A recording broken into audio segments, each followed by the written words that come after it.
그녀가 좋아하는 시인의 철학은 표시은. 그녀는 가슴속 깊이 민초의 번뇌와 눈물을 담고 시대 정신을 가지고 보편적 가치를 담아 서정성이 녹아있는 시를 쓰는 시인의 철학을 좋아한다. 그녀가 말하는 시대 정신이라 함은 현 시대를 살아가는 올바른 인식과 투철한 역사관과 세계관을 가지고 더 넓게, 더 높게, 더 깊게 통찰하는 마음으로 언제나 어느 때나 인본주의에 입각한 마음으로 세상을 바라다보며 티 없이 밝고 맑은 인도주의적 세상을 찾아가기 위한 길, 깨끗하고 정의로운 사회를 만들어 나가는 창조적 혁신의 세상, 아름다운 세상을 꿈꾸는 것이다.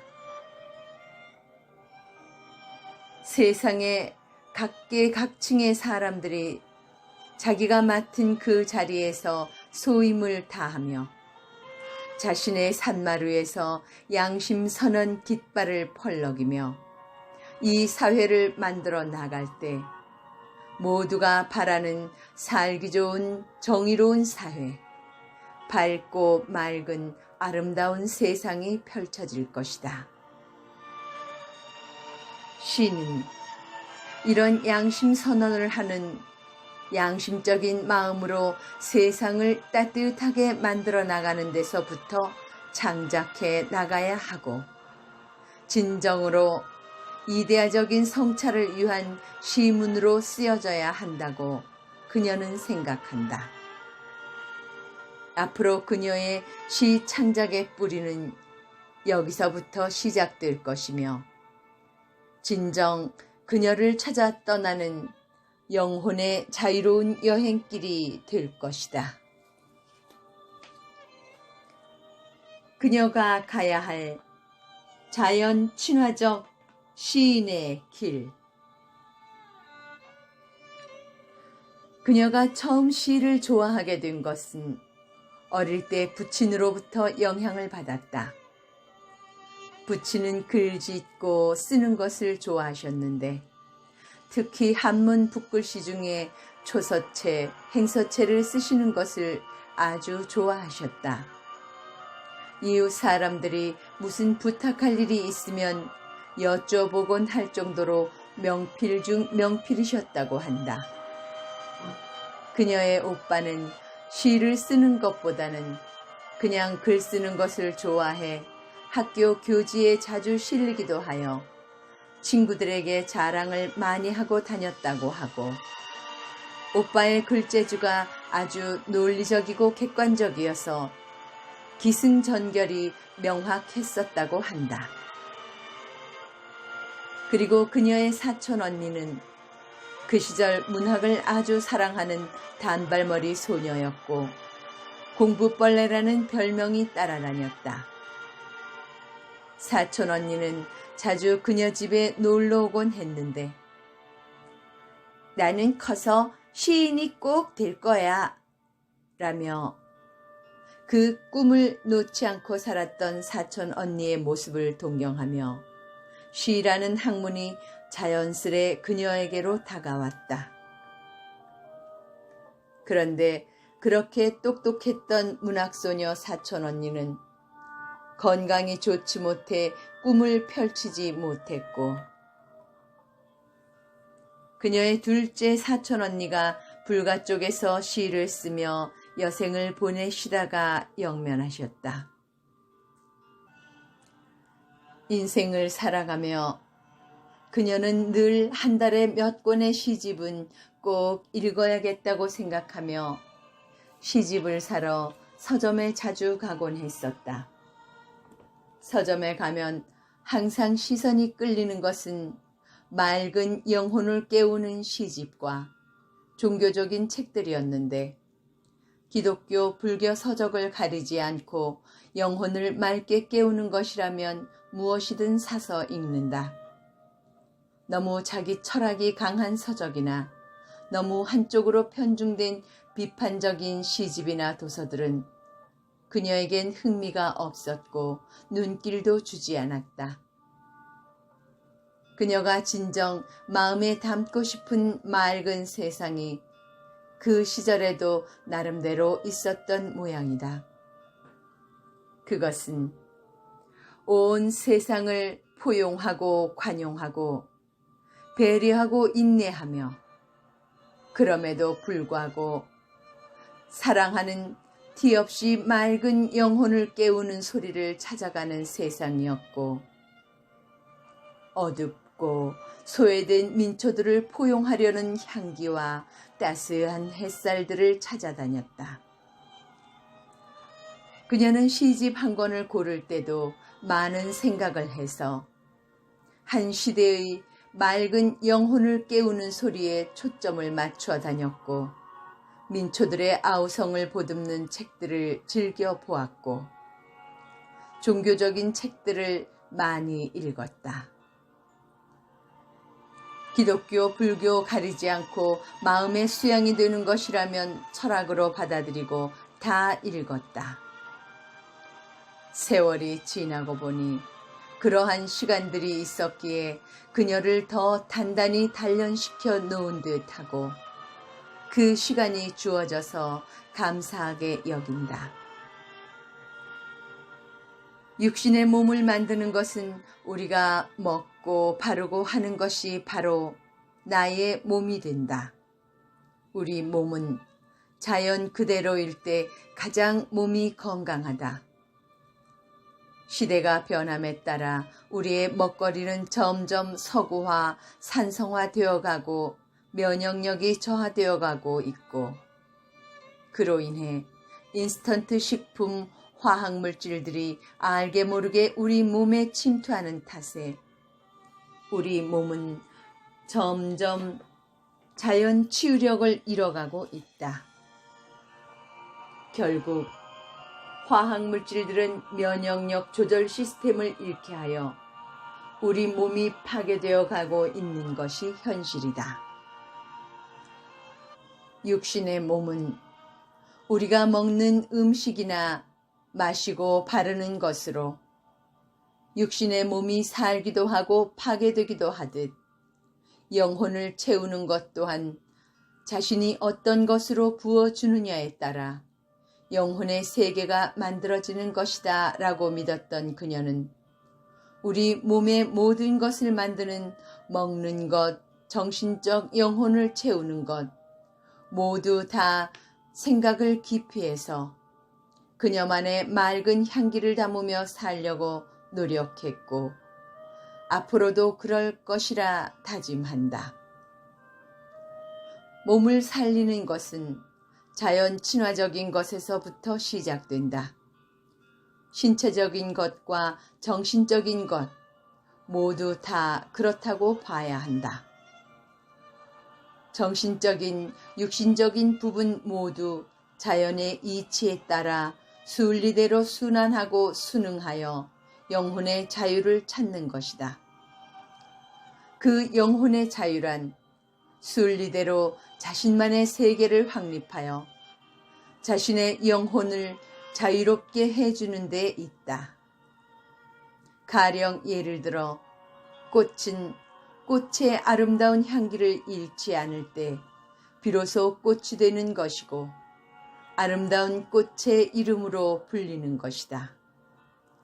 물은 맑은 물의 속성과 순환의 속성을 잃지 않을 때 비로소 물이 되는 것이고 맑은 물의 이름으로 살아가는 것이다. 처음에 주어진 이름대로 그 역할을 다할 때 가장 자유로운 것이며 그만의 언어에 평안이 찾아온다고 그녀는 믿는다. 그렇다면 우리의 정신적인 세계는 과연 어떤 것으로 채워나가야 하겠는가? 바로 우리가 태초에 부음을 받고 나올 때처럼 초자연으로 돌아가야 가장 자유롭고 평안하다고 믿는다. 그래서 그녀는 이 시점에서 토해낸다. 난 영혼의 편안함을 찾기 위해 시를 쓰고 내 정체성을 찾아가기 위해 자아적 본향을 찾아가는 과정이기에 시를 쓴다. 우리 주위에는 시의 소재는 너무 다양하고 풍부하게 깔려 있다. 시인이 시를 창작하기까지는 어떤 소재를 가지고 어떤 시선과 마음의 향기로 접근했느냐가 먼저일 것이고, 시인 마음의 풍경과 방향에 따라 작품의 창작 세계는 여러 각도로 다양화될 것이다. 거기에 시인이 세상을 바라보는 통찰력, 예지력, 관찰력과 시인의 여러 분야를 바라보는 시적인 감각과 역량에 따라 한 사물을 가지고도 서로 다양하게 창작될 것이며 세상을 좀 더 밝고 정의롭게 변화시키는 계기가 될 수도 있을 것이고, 사람을 더욱 티없이 맑게 온유하고도 사랑스럽게 또는 창조적이고 혁신적인 세상을 만들며 변화시키는 계기가 될 수도 있는 것이 바로 시의 창작 세계가 아닌가 생각된다. 그렇다면 시인으로 사는 그녀는 어떻게 한 시대를 살아가며 시를 써야 하겠는가? 한 시대를 살아가면서 더 넓고 깊게 생각하는 신본주의의 세상과 더 높이, 더 크게 생각하는 인본주의의 세상을 융합하며 세상을 넓고 높고 깊은 마음으로 멀리 내다보며 둥근 물결로 포용하고 관용하는 마음으로 살아가는 시를 쓰며 자신의 정신세계와 타인의 정신세계뿐만 아니라 전 세계의 사람들에게 인류애를 가지고 세상을 아름답게 물들이는 수도자의 자세로 시를 써야 한다고 그녀는 생각한다. 그녀는 또 시인은 우선 어떤 사물이나 세상 속의 이야기들을 해체하는 능력과 결합하는 능력을 함께 다 가지고 분석하고 예지하고 통찰하는 과정 속에서 자기만이 가지고 가는 독특한 창작법과 창의적이고도 혁신적인 발상들을 가지고 토해낼 때 티없이 맑고 향기로운 사랑이 가득한 세상, 아름다움이 숨쉬는 세상이 창조되며 이 아름다운 시인들의 맑은 시들이 세상 곳곳에 펼쳐질 때 부패화되어가는 인류의 정신세계를 순화시킬 것이다 라고 믿는다. 시인은 자기만의 자유로운 세상을 마음껏 키워 상상의 날개를 펼쳐 나가는 진정한 영혼의 자유인이다. 결국 자유롭고 평화로운 영혼의 소유자가 좋은 시를 쓰고 편안한 시를 쓰게 된다고 믿는다. 시인은 같은 세상을 바라보며 같은 풍경 속에서 같은 하늘 아래 많은 사람들과 함께 더불어 살아가는 사람이고, 시인이 살아가는 길도 많은 사람들이 살아가는 길도 거의 비슷하게 살아간다. 한 시대를 같이 살아가고 있는 시인은 많은 사람들의 마음속 깊숙이 들어가 그들의 마음을 따뜻하게 포용하며 위로하고 격려해 주듯 어루만져 주어야 한다. 어려움에 처한 시대적 현 상황들과 민초의 아픔과 슬픔의 번뇌를 버려두는 시인이 되어서는 그때는 이미 시인의 가슴이 아니다 라고 일성한다. 진정 그들과 함께 살아가고 더불어 숨쉬는 시인의 가슴이라면 현 시대상을 왜곡하지 않고 진실되고 따뜻하게 포근하게 포용하는 마음으로 사랑스럽게 품으며 예리한 통찰력으로 작품 속에 고스란히 담아내어야 할 것이다.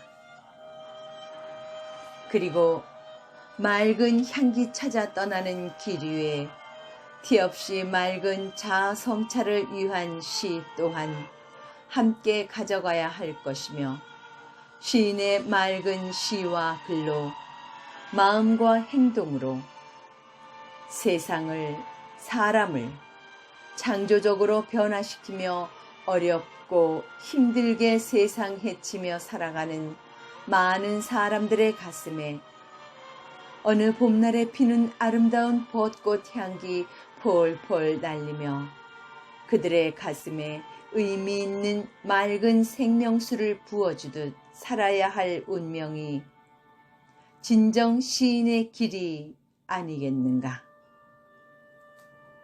그것이 이 시대를 맑게 정화시켜 나가는 진정 시인이 가야 할 길이고 시인의 철학이 되어야 할 것이다 라고 거푸 토해낸다.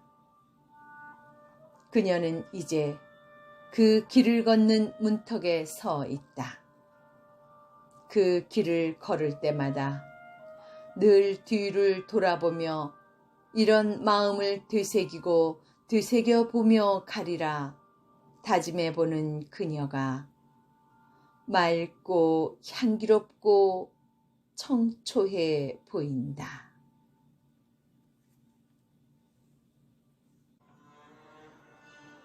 그녀가 좋아하는